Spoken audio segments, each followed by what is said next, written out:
You're going to soon just be a conductor, a director of tasks, of agents, which are these little AI, if you like, virtual people that can do everything that you don't want to do, all the tasks you don't want to do. It's the message that is coming across that has to be authentic. So you could use an AI. So in the future, you can clone yourself. And that message that you're saying is not actually you speaking. The clone will do it. It's what you're feeding AI and asking it to do is the important thing.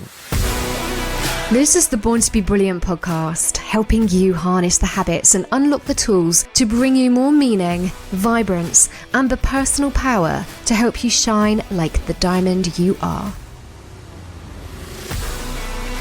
I'm delighted today to be joined by Luke Adams. Now, Luke and I worked together for many years, some years ago, and have been in touch for a long time. And he is the guy when it comes to sales, closing, and all the good stuff that's happening in the marketplace and just getting those conversations to turn into customers. So, Luke, massive welcome to the podcast. Good morning. So good to have you here. So I really wanted to have this conversation and trying to help our audience just get under the skin of what is going on out there today, because the landscape has changed so much even since we worked together in terms of that journey from, we put out lead magnets, we connect with people, we then have conversations, and once upon a time we'd get on a call, have a chat, and if it was a good fit they'd sign up. But it's just not as straightforward as that anymore, is it? Or is it? Is it shifted? Things are different. The process works in general the same. So my suggestion is I've always stuck with this, is any offering that you're selling, if it's over $3,000, people want to speak to someone before they actually make that purchase. So it's a rule of thumb. Of course, there are programs out there if your authority is really well established. So if they know you, if you're a Grant Cardone, for example, they know that authority figure, they know that person, they can trust the element, they've probably been following that person for a long time. So then a $5,000 program might be possible with a buy now button. But as a rule of thumb, I always say anything under 3,000 can be done as a buy now button. You can sign up. But anything over that, I would have someone on a call to identify whether this is a good fit. I know we call it closers and high ticket closing in the industry, but to me, I always find it, which is why my business is called Authentic Influence, is can we authentically identify the pains, the needs, the wants, goals, the money, the problem, and can we solve that problem through a conversation, whether that be one call, or typically I prefer, and I've always preferred, 2 calls to give the person time to digest the information and then bring them on board if it's a good fit. Yes, the closer, the salesperson, has to press buttons still. They have to push the emotional side, because guess what? It's actually doing them an unjust service if we allow them to walk away and not make the purchase based on fear, based on procrastination, based on saying they need to speak to their partner, all that kind of stuff. That's just their own internal barriers. So the salesperson they do have a job to press and pull out the pain, take them on that journey and show them that there is a bridge from, the land of doom to the land of plentiful, but it's got to be done authentically. That process, to answer your question, is still happening, and it's still going to happen. And even with AI, I think for the next few years, I don't think we're going to have an AI bot that can really do that for you. And certainly most businesses won't have that foresight or their budget to get those agents, they're called agents, AI agents, to be able to do that for you. However, in the future, maybe that will change and maybe it will all be done by AI. But at the moment, that's still a process. It's still a process. Yeah. Do you think, there's 2 questions in my head. One is, first of all, the number. Do you think that number, the sort of $3,000 mark, is typical of all demographics or more B2B? Like if you're dealing with B2C consumers, would the number maybe be a bit lower, their comfort level of purchase? Or do you see it? I mean, you can put a closer, we'll use the word closer just so that we've got that same consistency, on a call at $1,200. I know many multi-million-pound businesses, especially in the health Mm. and fitness, the weight loss. Yeah. They use it, and the programs can be $1,200. Mm-hmm. Problem you've got there is cost. Mm. So if it's a $1,200, you've got to be able to get sufficient amount of closers to be prepared to be on a call for an hour to get a, for argument's sake, a 10, 15, or 20% commission on $1,200. Mm-hmm. So therefore, then there's a cost, two sides, one to the business and then one to the closer itself, the person that's prepared to do it. So if you're going to get a closer that's prepared to do that and spend time, they're going to be lower level. Yeah. Right. I wouldn't be able to sit on a call for an hour and get 10% of $1,200. Mm. In an ideal world, $100. You'd have someone, hey, do you want a conversation or do you want to buy now? And then you'd have someone, take that call, which is what call centers are for. But if you look at a call center, look at the quality of the person. Are they really identifying whether the need is there or not? Does that make sense? I don't want to go too technical into the psychology of it, but in an ideal world, we'll have someone on the call, take every call, nurture them through the process and get them to buy.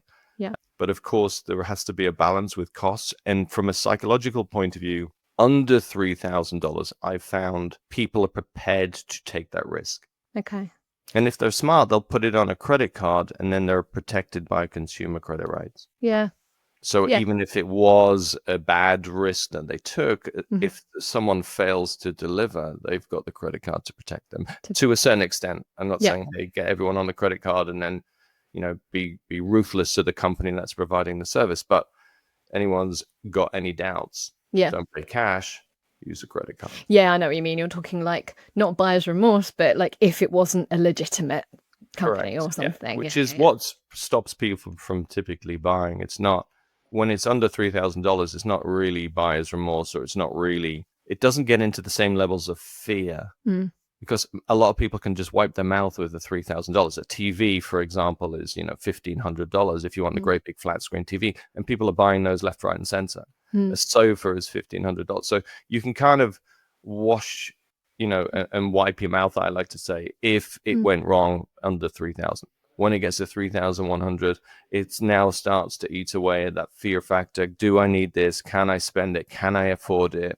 And all those fears that stop us achieving our goals. And that's the difference between someone super successful and someone that is mediocre, and someone that is not successful is taking those risks based on their, analysis. You got to do some analysis, but a lot of it is in your gut.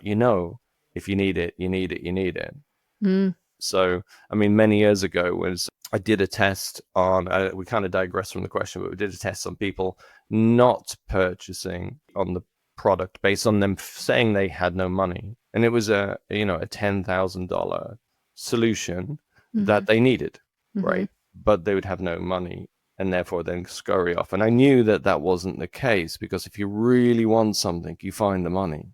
It was basically, I hadn't done my job potentially, or they hadn't aligned with their goals and their fears, and it was all misaligned. So what I did was I was getting rid of one of my, at the time, sports cars, one of my toys, which I wanted rid of, needed cash flow for whatever reason. And it was an $80,000 car. And I was giving it away. It was £80,000 actually. I was giving it away for £10,000. Worst case scenario. So I said, listen, you've got one day to find £10,000. And then you're going to go into a prize draw with the other people. And one person's going to win this car. And 17 out of 23 people I presented it to came up with the money in one day. Wow. So that means they did have access to money, but they couldn't align the value. They could see the value of an £80,000 car, which actually was worth 30,000 based on the condition of it. But in their mind, it was 80,000. So yeah, I know we kind of digress, but yeah, people will get in their own way. Well, that's it. Back. If you want it enough, you'll get resourceful and find a way. Yeah. If you're going to talk yourself out of it and find the reasons not to, then you're either not ready or don't see the value. Like, and that makes complete sense. Yeah. Do you think, so a lot of our listeners are entrepreneurs that are solo. They run their own business, doing their own thing. So they're closing their own calls, or they're getting on their own calls when they need to. And I hear more and more talk and people out there suggesting, don't need to get on a call anymore and you can do this all in your DMs. And of course, the solo introverted entrepreneur is like, great, I can hide behind my phone. I don't even have to speak to people. That's going to be easier. And I don't think it necessarily is easier. But when it comes to those calls and conversations, do you think anyone can do it or learn to do it? Or do you think that some people just are not good at it and need to accept they're not good at it? And I think anyone can do it. I truly believe that anyone can do it. I was an introvert. I know a lot of people say that I'm not, but that's just based on learning and actually pushing myself through barriers to be more extroverted. But naturally, I'm quite happy to sit on my own, speak to no one for months, travel on my own, etc., etc. But so that is my true personality. I think anyone can do it, but what you have to be is passionate about solving, not selling. So if you've got a product that solves a problem and someone wants to talk to you about a pain that your solution solves, and you can really understand them, and you learn how to ask the questions at the right time, in the right order, to identify that pain, and then talk to them about the solution and the benefits of that solution. Anyone can do it. I think the problem is people will try and sell. They're either desperate, they need that one sale to keep their business going. Their business is a lifestyle business. It's not really structured to grow and scale. Maybe they want it to be a lifestyle business, and that's okay. But it's more about not having the plan of how to sell properly. And where the market has shifted, yes, you can do a lot more with DMs. So first call, then follow-ups can be by text. I've sold $150,000 programs for people, one call and then texts. Yeah. As opposed to one call, follow-up call, then another follow-up call, another follow-up call. Yeah. So it can be done. I don't think you should pigeonhole that is my process. I think what you should do is identify what your audience needs. Yeah. Like if your audience are, mums that want to speak to someone and that's what they're used to, you're not going to be able to change the way that industry is straight away. And there's no point in fighting it. You haven't got time. You can, okay, I'm going to be changing this industry. I'm going to, have mums get on one call and then text. And that's the way I'm doing it because that's what I've been told by Luke. That's what's happening. So I'm going to change the industry. I'm going to change the way people think. It's not about that. It's about identifying what your particular audience wants and then making it more efficient. What can be done more? Utilizing AI to make it more efficient, to take away tasks from your business so that you can focus on the things that a human is needed for. When it comes to AI, which is what we're using and now expanding in our roles of helping businesses, is you're going to soon just be a conductor, a director of tasks, of agents, which are these little AI, if you like, virtual people that can do everything that you don't want to do, all the tasks you don't want to do. Anyone that doesn't learn how to be that director, that conductor, if you like, they're at risk. Yeah. But if you learn how to manage those, you can outsource someone building the agent. You can outsource someone that does all of that, but you need to learn how to manage it and how to expand and see your business. And then you can just focus on the things that humans are needed for. Yeah, that real connection and also the know, like, and trust factor that people get. And I think I understand what you're saying completely about you're not going to change the industry. And I think also perhaps meeting your individual prospects where they're at, because you will have those that are quite ready to move and they've checked you out, followed you for months and want your thing. And it's quite a quick process. And maybe they are happy to click and buy or have a quick chat and buy, whereas you'll have others that aren't, and that's not how they work. So I guess it's like reading the room, isn't it? Not just going, like you say, that's my process and putting it on. I mean, when it comes down to click and buys, if it's really, really low ticket, and for anyone who doesn't use the term, if the price of maybe it's an entry level or maybe it's your business model, everything is low ticket. Of course, people are used to it now. with the likes of Amazon, with the likes of AliExpress, with the likes of all these where you can just click and buy. Yeah. If you notice, when you, even if you're ordering something online, let's say you're ordering something that is $3,000, $4,000 pounds, you will see that you're more hesitant when you're not knowing the service provider. So AliExpress is a great example. We kind of trust Amazon now. We trust the Amazon Prime, and we kind of go, okay, I'm happy to do that. It's a TV, it's $4,000, a stereo, or whatever you're buying. You know it's going to come. Kind of know, right? Yeah. But if it's AliExpress and you can get the same item for, $1,000 off, we, as our human nature, we don't know, like, and trust it enough yet. So we're kind of going, is this real? Where's this coming from? Who is the supplier? Oh, I don't like the text on that. Oh, there's a lot of spelling mistakes. Even if it's the same place that you get it off on Amazon. So That's so true. And it's strange, isn't it, how our factor works? Yeah. So going into that know, liking, and trust, and this is where I've seen the biggest market shift. I was always resistant to doing social media myself. Like, I'm an introvert. The last thing I want to do is be on talking to people, putting myself out there. I had my own fears of, what happens if no one wanted to listen, no one wanted to hear my stuff. And you have all that fears of, in particular as a introvert, but as a lot of people have imposter syndrome or just obstacles in there. Oh, no one will want that. There's already an expert out there talking about it. But now I've seen the shift of people are no longer relying on Google. They don't look Trustpilot. You can buy reviews on Trustpilot. There is all kinds of, and I'm not saying anything bad about Trustpilot or anything like that, but there is a lot of things that aren't legitimate. So therefore, people are doing more due diligence. That's the point I'm trying to make. So they're looking on Trustpilot, they're looking on Google, but they're now also looking at social media. They're looking at Instagram, they're looking at TikTok, looking on Facebook, YouTube Shorts. All that is helping me know, like, and trust if it's legitimate or not. And if you as a business have, only a few likes or a few followers, or, even a couple of thousand, people are kind of skimming away and kind of go, it's not that great. So if anything that I would look at doing is building up social capital now, build it up, because in the next 2 years, it's going to be really hard to catch up. It's hard to catch up now.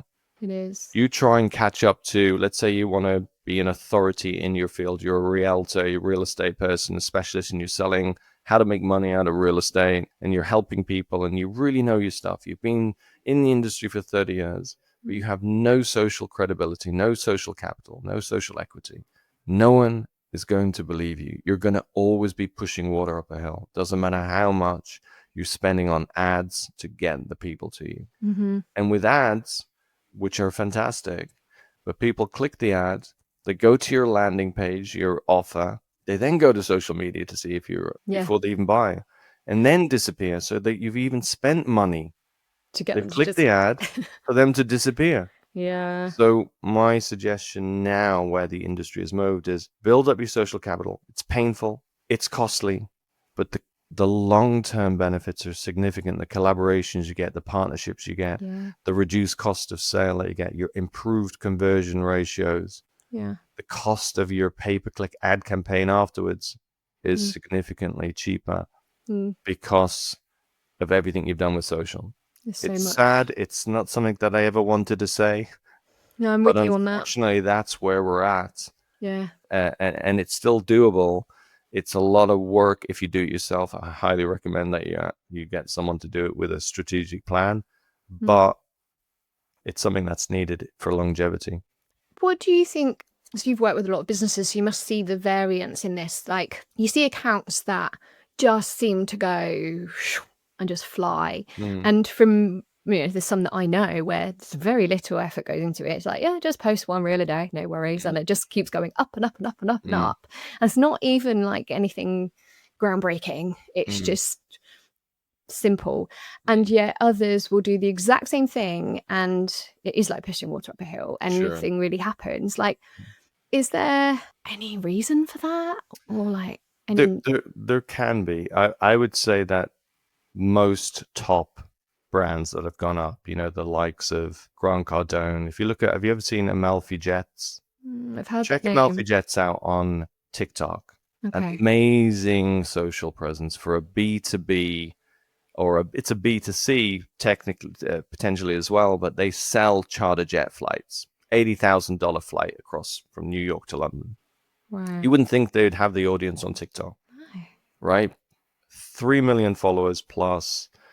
Their content is phenomenal, and it's super simple. It's a guy in a room letting you hear the phone calls of his conversations with his clients, and he's created it so that it's funny. Now, let me tell you, this is not by chance. This is strategically planned out from understanding the audience, understanding the audience on TikTok. The kids like it. They pass it on to their friends. They pass it on to their parents. The parents of the billionaires. All of a sudden now everyone is talking about them. Now all the celebrities go to them and they're crushing it with, charter flights. Yeah. So you've got to start with a plan. Where do you want to be in 3 years' time, 2 years' time, 1 year, 6 months, and 3 months from your business? Identify using tools what posts are already viral that you can piggyback on and create a similar post. Do not throw mud against the wall and see what sticks. You have to plan it out. And this is where businesses fall down, especially solopreneurs, is they will hire someone on Upwork, they will hire someone on Fiverr, they will pay $500 a month to get a social media girl come in. That person does not have the skill set, does not have the capacity, the infrastructure to deploy your social media campaign to get you followers.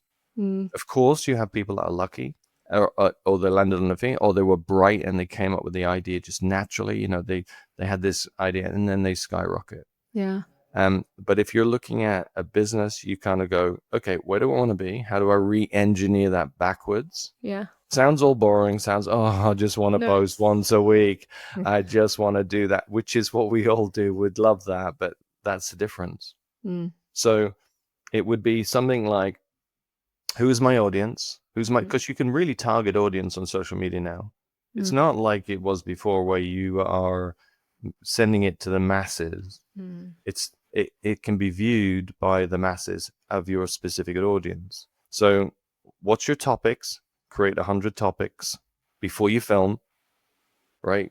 Research those topics. Identify a post associated with the topic. So in other words, if I'm looking at social media and we're doing, okay, we want a topic that's had 30,000 views. Otherwise, what's the point?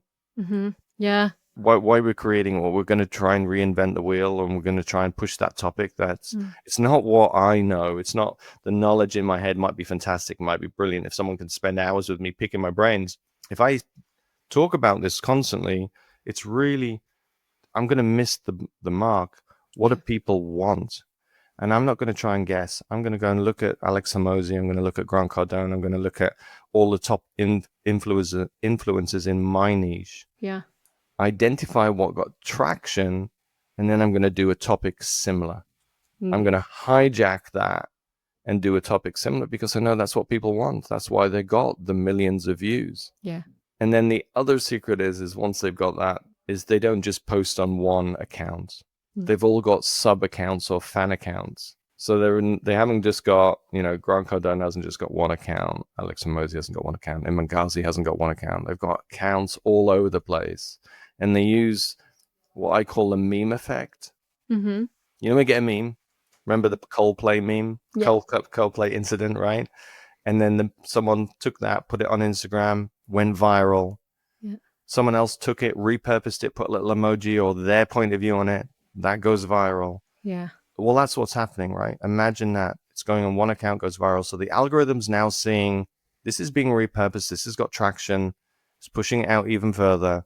So the topic's the same, slight tweaks on it. So the algorithm doesn't think it's the same content on multiple accounts. You make a tweak on each and you post it on 3, 4, 5, 6, 7, 8, 9, 10, 20 accounts. And they all link back to your main account. And that's how they're doing it. That's clever. I see a lot of people with multiple accounts, and I just think, oh my god, why manage more? Just one enough. It's a reason. It basically strategic. Tricks the algorithm to thinking this is being repurposed, and therefore then, and it can also target different audiences. Yeah. Andrew Tate, love him or loathe him, did this exact model. Mm-hmm. He got loads and loads of people to post his content all over the place, all linking back to his main account. Clever. It's like you say, the time is now with this, and it's almost like a clock that's ticking, and that's how it feels anyway. Yeah. It feels like it's ticking. It's it's going to run out. Jump on it now before it's too late. Well, it's just becoming more expensive. Yeah. So if you did this 4 years ago, Yeah. it would cost X. Yeah. But doing it now, it's now Y, because it's harder to achieve it because there's more people that have done it. So it's like everything. We're squeezing the ability to get to where we want to be, because now, instead of having 50,000 followers or 10,000 views per video, we now need 500,000 views and 100,000 followers. So the currency is changing. What we need to stand out is changing. So therefore, it's going to cost more. So the longer you leave it, unfortunately, the more it's going to cost in the long run. And don't moan about it if you don't do anything now. Yeah. That's the thing, right? We now know, I've now said it, it's in stone, it's going to cost you more in the future. It's like our properties, right? They're going up in price. It's a similar thing. Everything is going up, and it depends on what we're doing. Supply and demand. We demand now, we have more views, more visibility, more to become that authority. It's harder to do. We need more staff, more technical, more whiz kids, more brains to achieve the results. So therefore the cost is going up. And with your brand it has always been about being authentic. Like I know that about everything I've ever done with you, and even talking to people on the phone, it's an authentic process, because you want to make sure you're selling the right thing to the right person and not just closing everyone for the money. And I love that. In this space, especially with social media presence, content, it's hard. How do we keep authenticity and AI together? Because I believe you can do both, and at the moment there's a lot of noise, especially in the solo entrepreneurs space, where there are those embracing AI and going, oh, look at this is a cool tool, I can use it to shortcut loads of things and time save productivity, and I'm definitely a fan of that. And I see others that are so anti-AI that they're like, no, it's all about human connection and authenticity. And I genuinely believe you can have both, and you can leverage both. You can still be authentic and use AI. How could that look in terms of content? Not everybody does want to get on camera and talk at camera. I happily do that, but I'll also happily clone myself and have AI do that as me. So it's the message that is coming across that has to be authentic. So you could use an AI. So in the future, not too distant future, you will be able to, you can do it now, but it's, more time consuming and more costly, but that cost will come down as more and more agents are able to do it. But you can clone yourself. And that message that you're saying is not actually you speaking. The clone will do it. It's what you're feeding AI and asking it to do is the important thing. So with AI, unlike, do you remember we used to have like workflow processes, opt-in, and then that would trigger an email, and then that would trigger this, and if they did this, it would go one way, and if they did that, it would go into a different funnel, and that's very linear. There is no intelligence behind it, so it doesn't remember what. Whereas with AI, it's now intelligent, it's now remembering, it's improving. So you can be as evil as you want with AI, or as authentic as you want with AI. Just because it's not you on camera.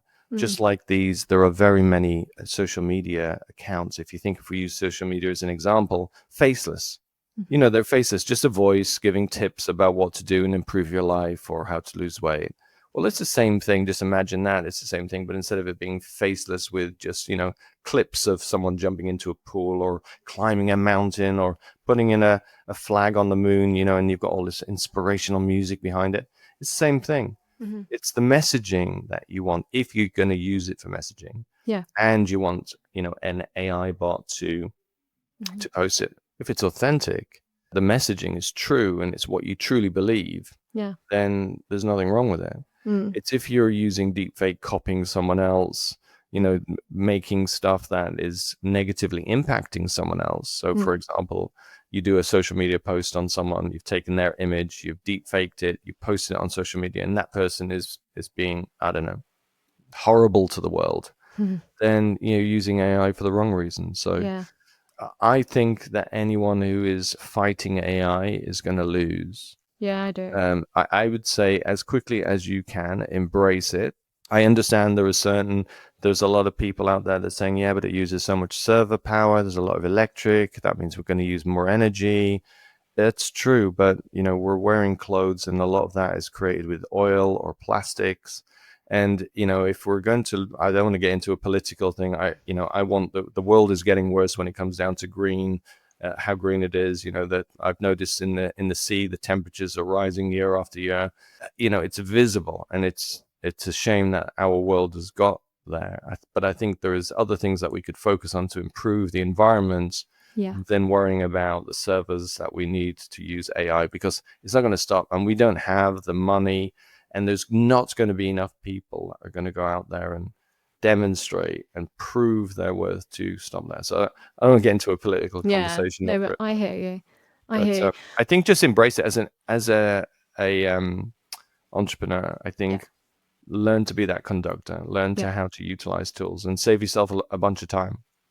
I geek out over it. So I have cloned myself, and I've played with loads of tools, from the ones that, the results are really dodgy, to the ones where I'm like, oh my God, that's so real. Like, it's amazing. People think it is me.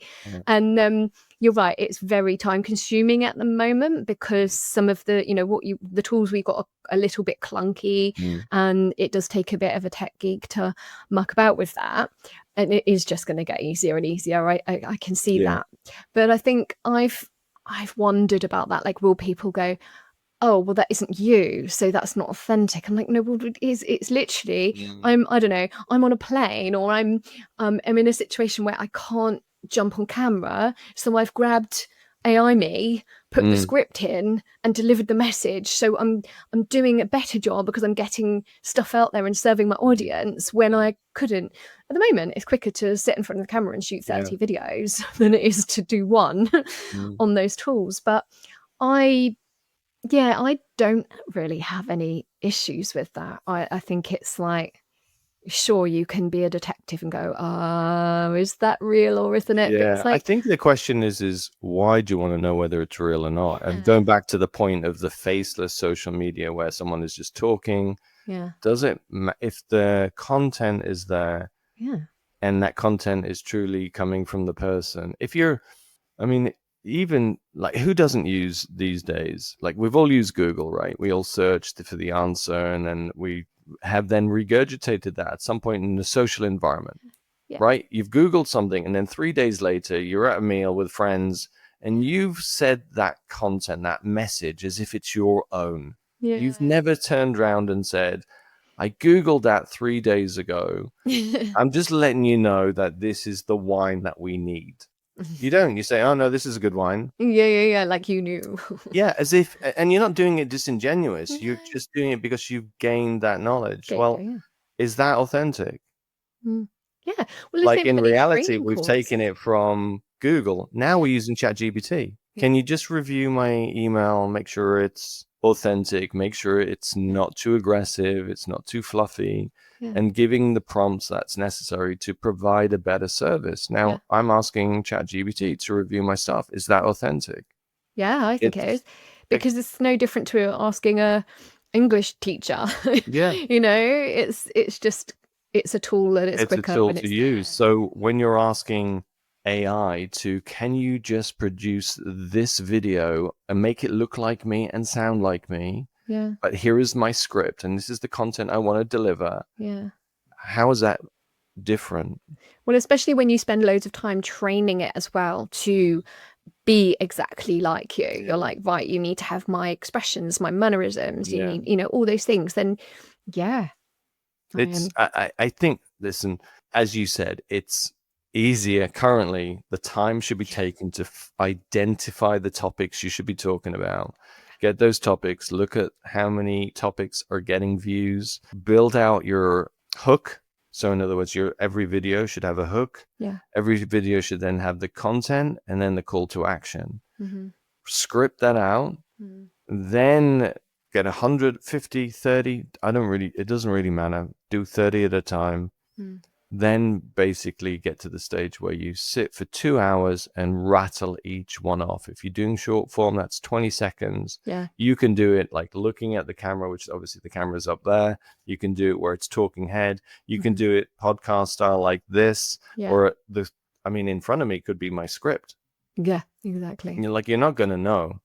So on that basis, it can take you 2 hours to film 30 pieces of content. Yeah. The hard work is the research, and the 6 hours, the 10 hours, the 20 hours is finding out what to talk about. Yeah. And it's not, like you say, it's not necessarily what you want to talk about. It's what your audience hear. Because I think I've probably made that mistake myself, where I've gone like, yeah, I've done all this content, I'm so great. And actually it's like, yes, but I've said what I want to say and what I think I should say. Yeah. Where is the hook? Where is the call to action? Is it what the audience need or actually want? Even what they want? Like, it's not necessarily what they need. Yeah. It's what they want. So you're right. That's the important part. And then use AI to reduce the cost and time to do the research. Yeah. Rather than AI to do the filming. So you can really utilize it in a positive way, reduce your cost, reduce your time, maximize output, minimize inputs, because you're using tools that are helping you be more efficient. Of course, you can use it for doing the filming as well if you're on a plane, which is fantastic. But I don't see an issue with it. And if you really want to be authentic and say, hey, this is on the start of your social media, this is the AI version. Just get the script to say it. Yeah.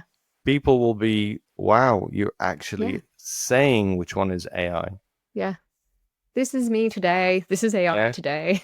So you could say, right, this is really me. Because that will be groundbreaking as well, because in the future we won't know which one is real and which one isn't. And that's when the blur comes in. That's when people start saying it's disingenuous. Well, then set precedents by turning around and saying, hey, this is the AI version. Yeah. Lucy's actually in the air. She's flying. And then deliver the content. Yeah. Yeah, and then it doesn't get much more authentic than that, does it? And so it becomes less about, you're not trying to deceive people, you're just trying to get the message to them. And that's, I think the detectives spend too much time stressing about. It's like, hey, no one posted that to deceive anyone. They just wanted to put good content out. Like, who cares what they used to make it? They just want to help. And that's one of the things that it's very similar to when it comes down to on a call, is you just want to help. So going back to full circle on a sales call, the good salespeople just want to help. If you're doing it yourself, you're the solopreneur, you just want to help. Now, remember, a tip for people that are doing it themselves: don't just ramble on. Don't just talk about features. Don't just talk about benefits. Understand where the person is, and understand where they want to go. And then create the bridge between the two and demonstrate why your offer will get them there, and what does that look like in the future. So you've got to use that process in simplistic format. Where are they currently? Where do they want to go? Why do they want to get there? Demonstrate that your solution will help them bridge the gap. So you take them from one island of doom to one island of plentiful.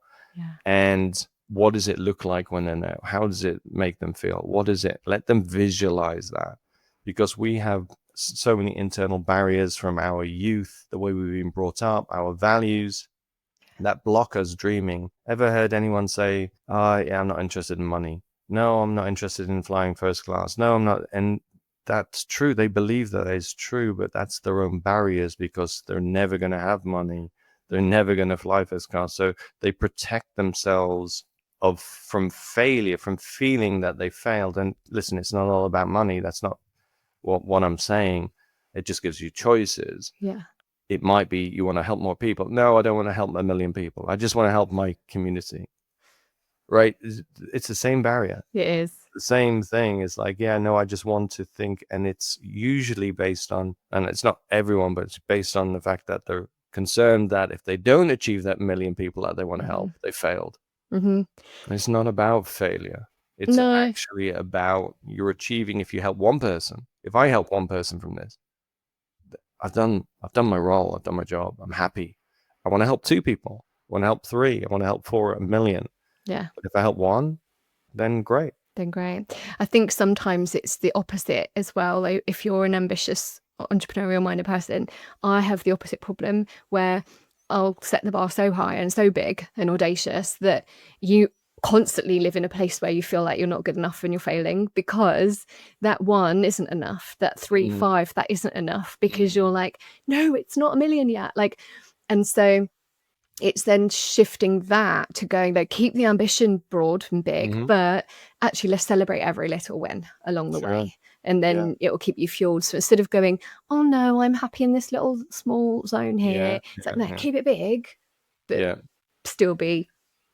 Yeah. I always say if you aim for the stars and land on the moon, it's a good place to land. Yeah. But if you aim for the moon and land in the sea, you're going to get very wet and drown. Yeah. So, aim high, but it's okay if you don't achieve that, but aim higher than you really want to get to. Yeah. Because if you aim higher than you want to get to, then if you do fall short, then you've achieved the initial goal. Yeah. But if you aim for that goal and you underachieve for whatever reason, because things do happen and we're not all as strong and we're not all as clever as some people, you've got to accept that. But that doesn't mean to say you can't find ways of achieving it. You can't, I'm not as clever as, some, let's say Elon Musk. I'm not. He's obviously got some kind of brain, or he's taking risks, or whatever, like him or loathe him, or whatever. A certain way. So that's okay. That's okay. But if I wanted to achieve that, if I did, don't make excuses of why I can't achieve it. Find someone that is as clever, if that was what it was reliant on. That's reliant on a lot of different things. But if you do want that, then do it. Go for it. But don't sit on your laurels. And it might not be for everyone. Not everyone wants to be that billionaire. It's not about the money. It's going for it and maximizing what you have, the knowledge you have, the tools you have, the processes you have. Learn from people. Don't be scared to, have a mentor. Don't be scared to mentor others. Yeah. I've got one last question for you that's just come into my mind that is something I think about now and again. And that is, do you think that if your offer or your thing that you have doesn't in some way make people's, I'm going to answer my own question here, but make people money. So obviously in the health and wellness space, you're not selling something to make people money, you're selling something to improve their lives. I always think it's either money, relationships, or health. Like they're the key things that people want to improve. But if you can't position an offer that people can see a return on that investment, whatever format that may come in, are you missing the mark? No, but they're just the bigger niches. So the niches is the make money, the health, and the relationships. They're the big 3 niches that you've then got sub niches within those. But no, it's not. People like art. They're not buying it necessarily to make money. They never sell it. They might be buying it as an investment, but some people just like art, so they're buying it because they love art. There is lots of different niches. It doesn't need to make money. What you need to correlate with an ROI, which is the return on investment, is what is that return? That, let's say art, let's use art, and let's say we're not making any money from this art.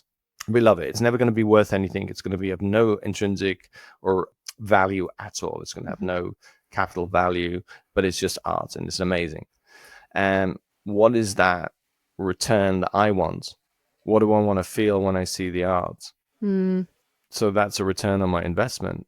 So do you want to be living in a house that is drab, has no art on the wall, and it's, you're just plain and it's the same as everyone else's? Or would you like to see this picture on the wall and every day you wake up with a smile because you're seeing this and it's making you feel good? And this art is so cleverly crafted that it changes your mindset throughout the day and you're going to be positive. And just think of it, that, from what your audience wants. So it doesn't need to be money. It doesn't need to be losing weight, but the health is a great example. So what is the outcome of that weight loss? How does that make you feel? Right? It's not losing the weight. It's how you're feeling when you've lost the weight. And I guess the same goes for money. It's not actually the money in the bank. It's the feeling. It's the things and the things you can do with the money. Yeah, because I think it's easier to articulate with art and a product, clothes, cars, anything that's a physical thing. Different people are drawn to different products and different things that light them up. But when it's a service, when it's what I'm going to spend this money with you, what am I getting, and what is my return on that? Right. So it's still a service. It doesn't need to be related to money. There's still a huge gap for where a yoga instructor really pushes the boundaries of becoming a true expert in their field and charges $1,000 a day instead of 80 euros an hour. Yeah. Right. And that's because they're not actually expressing what that person will have as an outcome of spending time learning yoga and becoming a yogi, and what it will bring them from a positivity, from a wellness, from a mindset, from then using that newfound person to then make more money, to live a better life. Yeah. They're just saying, do you want to do yoga? Yeah. And it's $80 an hour, or a class is $20 for a group session. Yeah. So it doesn't need to be around money. What you've got to do is find what is your audience wanting as the outcome, or pulling out that information from the audience to identify a consistent plateau of what you would get, and then you can sell it more. When I say that, so just to explain, if you have 100 clients, 100 potential clients, and you're selling a service that doesn't bring in money, what is the average desire that all those 100 prospects want? What is it typically that they want? They want, let's use yoga. They want wellness. They want to feel better. Yeah. Why do they want to feel better? What are they feeling now? What's the impact of them feeling better? What would that do for them? And people don't necessarily go and spend that time looking into what their audience wants for their product. They just think, okay, I'm just going to be a yoga instructor. I'm just going to teach yoga. I'm really good at it. I'm super flexible, and I want to help people do a yoga class. Yeah. But what's the outcome? Yeah, and then you're only going to really sell it to the people who have already decided that they want it. Yeah, exactly. And then you're competing as well with another yoga instructor. Yeah. You're not really making a difference. Like, okay, so is it easier to get to? Is it cheaper? Is the yoga class better? Or am I going to get results faster, right? So we buy for 4 reasons: quicker, easier, cheaper, or better. Everything else is a subsection of that. So identify what your audience wants, and then you can really differentiate between you and everyone else. Food for thought there. I can just picture every listener in every niche right now just like taking all these downloads and jotting down all these notes. So the difficulty is for a solopreneur is piecing all this together. Yeah, it is. And putting the effort in to do it. Because they've got an idea of what they want to sell. They might be a consultant, they might be a finance broker, they might be a real estate agent, they might be a sleep consultant, that might be a social media marketer, and they already have the mind of what their service is, and all they want is leads. Yeah. Give me more leads and I'll get more business. Yeah. And that's what they're focused on, and they're focusing on the wrong thing. They need to sort of strip that back and, okay, so how do I get more leads? What's going to give me longevity? What's going to give me more strategic value? What's going to give me more authority? How am I going to be able to reduce my cost of sale? How do I therefore build my authority to get people to know, like, and trust me before they get on the call with me?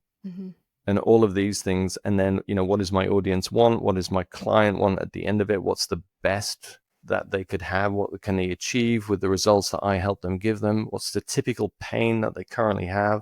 So you need to go through all of these things and map that out. Yeah. And then when you're talking to people, when you're creating a social media account, you can then solve the problems. And these are the topics that you can then go and investigate first to see whether or not it's something that's going to get traction, and then start posting to build that know, like, and trust factor before they get on the call with you.